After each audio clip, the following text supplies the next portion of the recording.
The Bible is divided into two groups of prophets. There are 5 major prophets and 12 minor prophets. Biblical Shakers will spend the next 3 weeks reading the book of Daniel, the last of the major prophets. Now, most of you are familiar with the story of Daniel in the lion's den.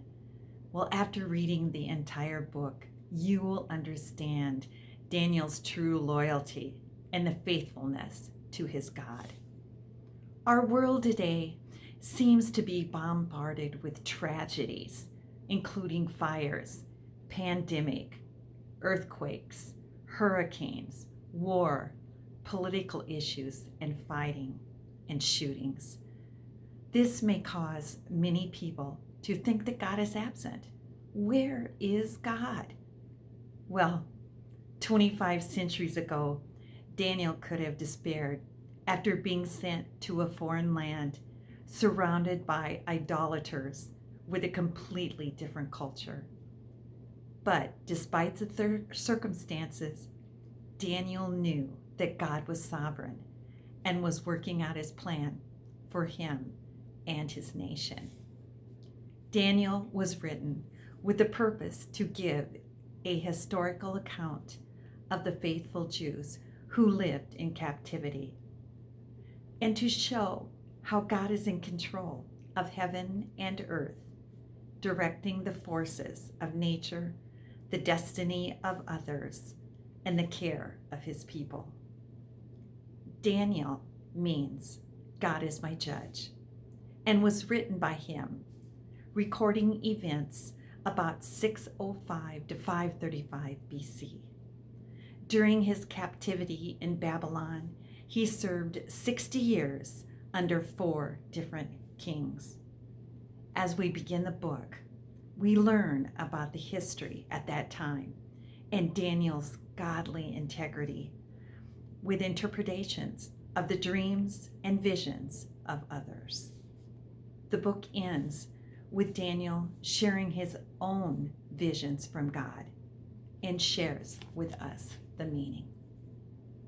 Thank God Daniel had 3 friends that accompanied him on the 500-mile trek to Babylon. They were immediately faced with culture changes. Daniel resolved to obey God and prove that their way was better.